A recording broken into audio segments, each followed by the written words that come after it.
ക്ഷമ ബൈബിൾ ക്വിസിലേക്ക് എല്ലാവർക്കും സ്വാഗതം. ന്യായാധിപന്മാരുടെ പുസ്തകം അധ്യായം 2 ബൈബിൾ ക്വിസ്. യഹോവയുടെ ഒരു ദൂതൻ എവിടെ നിന്നാണ് ബോഖീമിലേക്ക് വന്നത്?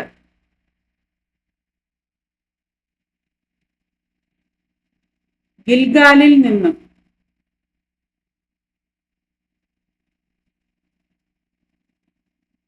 ഇസ്രയേലുമായി സംസാരിക്കാൻ ഗിൽഗാലിൽ നിന്ന് ബോഖീമിലേക്ക് വന്നത് ആരാണ്? യഹോവയുടെ ഒരു ദൂതൻ.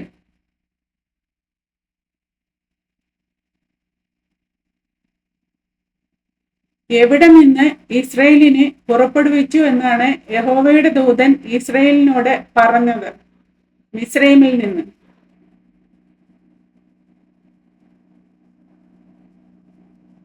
ഇസ്രയേലിനെ മിസ്രൈമിൽ നിന്ന് പുറപ്പെടുവിച്ചതിന് ശേഷം യഹോവയുടെ ദൂതൻ അവരെ എവിടേക്കാണ് കൊണ്ടുവന്നത്?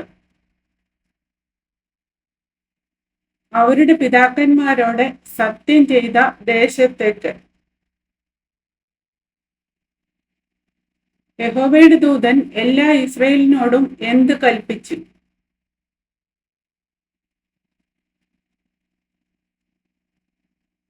നിങ്ങളോടുള്ള എൻ്റെ നിയമം ഞാൻ ഒരിക്കലും ലംഘിക്കയില്ല എന്ന് കൽപ്പിച്ചു. ഈ ദേശനിവാസികളോട് എന്ത് ചെയ്യരുതെന്നാണ് യഹോവയുടെ ദൂതൻ എല്ലാ ഇസ്രയേലിനോടും പറഞ്ഞത്? ഉടമ്പടി.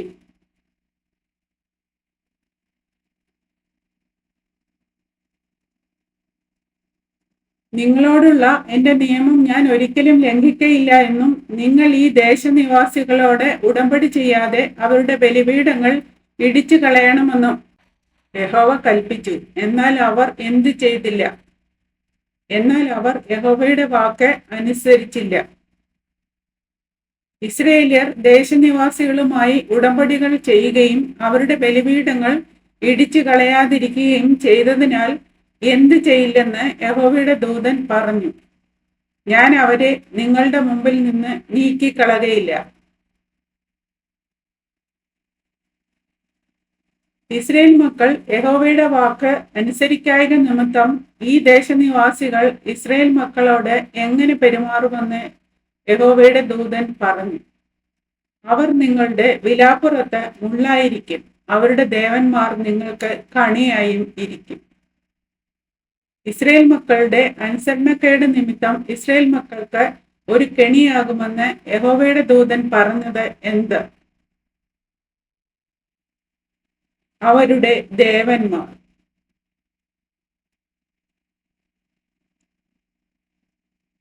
എല്ലാ ഇസ്രയേൽ മക്കളോടും ഈ വചനം ആരാണ് സംസാരിച്ചത്?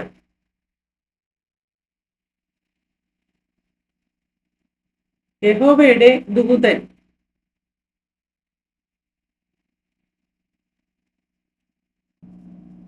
യഹോവയുടെ ദൂതൻ ഈ ദേശനിവാസികളെ അവരുടെ മുമ്പിൽ നിന്ന് നീക്കിക്കളകയില്ല എന്ന് എല്ലാ ഇസ്രയേൽ മക്കളോടും പറഞ്ഞപ്പോൾ ജനം എന്തു ചെയ്തു? ജനം ഉച്ചത്തിൽ കരഞ്ഞു.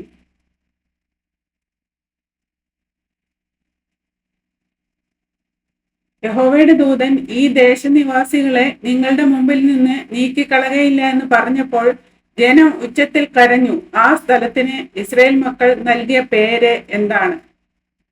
ബോഖീം, അല്ലെങ്കിൽ കരയുന്നവർ എന്ന് പേരിട്ടു. ബോഖീമിൽ നിന്ന് യോശുവ ജനത്തെ പറഞ്ഞയച്ചപ്പോൾ ഇസ്രയേൽ മക്കൾ എവിടെ പോയി?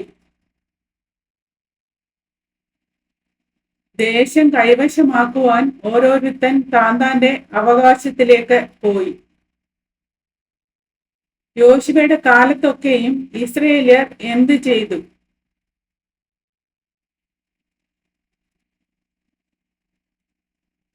ജനം യഹോവയെ സേവിച്ചു.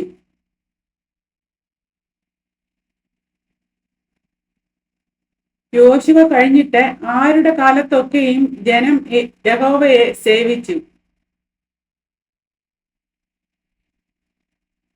യഹോവ ഇസ്രയേലിനു വേണ്ടി ചെയ്ത മഹാപ്രവർത്തികളൊക്കെയും കണ്ടിട്ടുള്ളവരായ മൂപ്പന്മാരുടെ കാലത്തൊക്കെയും. യോശുവ എത്ര വയസ്സുള്ളവനായി മരിച്ചു?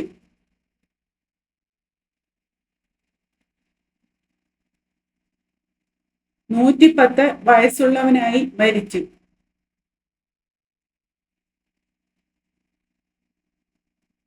യോശുവയെ അടക്കം ചെയ്തതെവിടെയായിരുന്നു?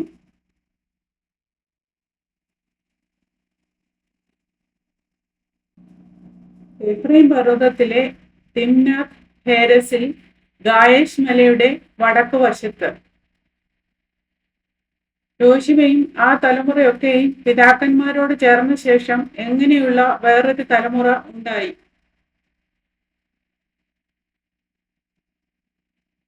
യഹോവയെയും അവൻ ഇസ്രയേലിനു വേണ്ടി ചെയ്തിട്ടുള്ള പ്രവൃത്തികളെയും അറിയാത്ത വേറൊരു തലമുറ ഉണ്ടായി.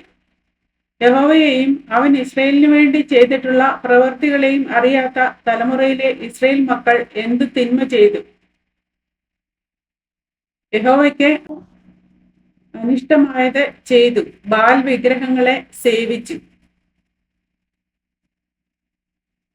യോശുവയ്ക്ക് ശേഷമുള്ള തലമുറ ആരെ ഉപേക്ഷിച്ചു?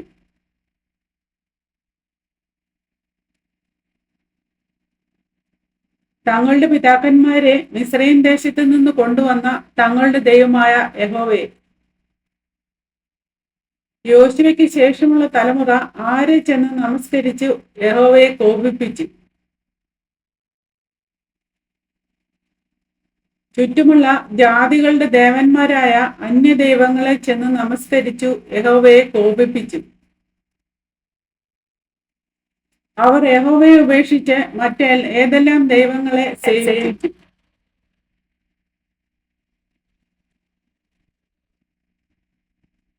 ബാലിനെയും അസ്തരത്ത് പ്രതിഷ്ഠകളെയും. ഇസ്രായേൽ യഹോവയെ ഉപേക്ഷിച്ചപ്പോൾ അവൻ ഏതെല്ലാം 2 കാര്യങ്ങൾ അവരോട് ചെയ്തു? അവരെ കവർച്ച ചെയ്യേണ്ടതിന് അവൻ അവരെ കവർച്ചക്കാരുടെ കയ്യിൽ ഏൽപ്പിച്ചു. ചുറ്റുമുള്ള ശത്രുക്കൾക്ക് അവരെ വിറ്റുകളഞ്ഞു. അവർ ചെന്നിടത്തൊക്കെയും യഹോവ അരുളി ചെയ്തിരുന്നത് പോലെയും യഹോവ അവരോട് സത്യം ചെയ്തിരുന്ന പോലെയും യഹോവയുടെ കൈ എന്തു ചെയ്തു?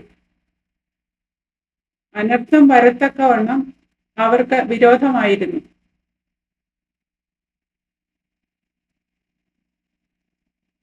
അവർ ചെന്നിടത്തൊക്കെയും അനർത്ഥം വരത്തക്കവണ്ണം യഹോവയുടെ കൈ അവർക്ക് വിരോധമായിരുന്നതിനാൽ അവർക്ക് എന്ത് സംഭവിച്ചു? അവർക്ക് മഹാകഷ്ടം ഉണ്ടായി.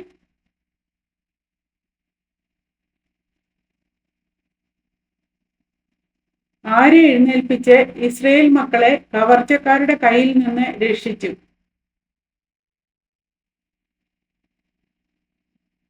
ന്യായാധിപന്മാരെ.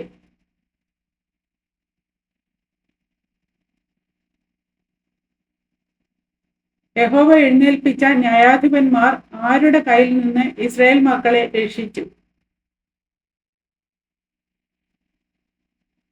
കവർച്ചക്കാരുടെ കയ്യിൽ നിന്ന്.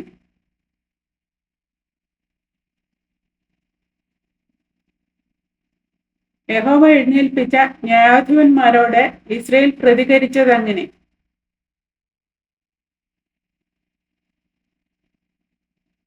തങ്ങളുടെ ന്യായാധിപന്മാരെ അനുസരിച്ചില്ല.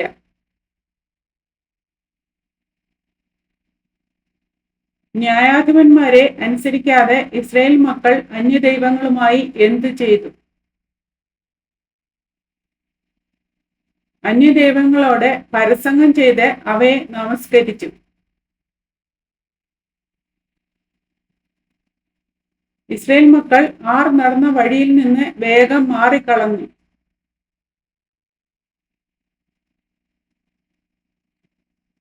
തങ്ങളുടെ പിതാക്കന്മാർ നടന്ന വഴിയിൽ നിന്ന്.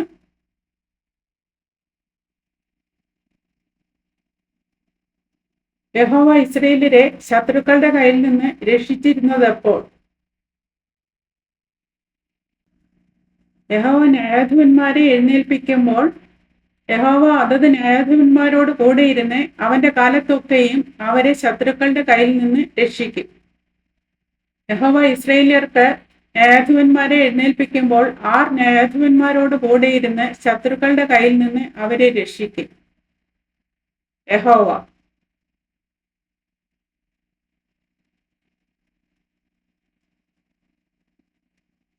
യഹോവ ഇസ്രായേല്യരെ ശത്രുക്കളുടെ കയ്യിൽ നിന്ന് രക്ഷിക്കുന്നതെന്തുകൊണ്ട്?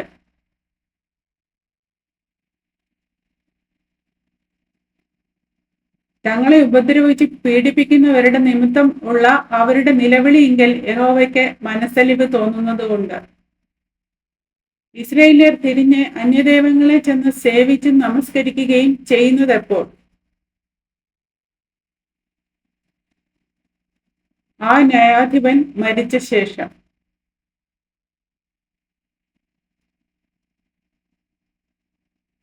ന്യായാധിപന്മാർ മരിച്ച ശേഷം ഇസ്രായേല്യർ തിരിഞ്ഞ് അന്യദൈവങ്ങളെ ചെന്ന് സേവിച്ചും നമസ്കരിച്ചും ആരെക്കാളും അധികം വഷളത്വം പ്രവർത്തിക്കും, തങ്ങളുടെ പിതാക്കന്മാരെക്കാൾ.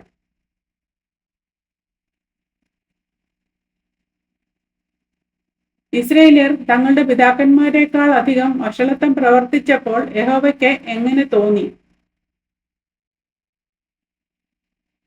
യഹോവയുടെ കോപം ഇസ്രായേലിന്റെ നേരെ ജ്വലിച്ചു.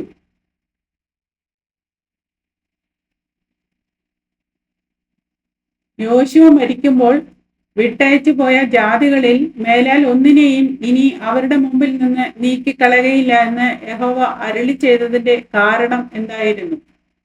അവരുടെ പിതാക്കന്മാർ അനുസരിച്ച് നടന്ന യഹോവയുടെ വഴിയിൽ ഇവരും അനുസരിച്ച് നടക്കുമോ ഇല്ലയോ എന്ന് ഇസ്രായേലിനെ പരീക്ഷിക്കേണ്ടതിന്. ദൈവം എല്ലാവരെയും അനുഗ്രഹിക്കട്ടെ.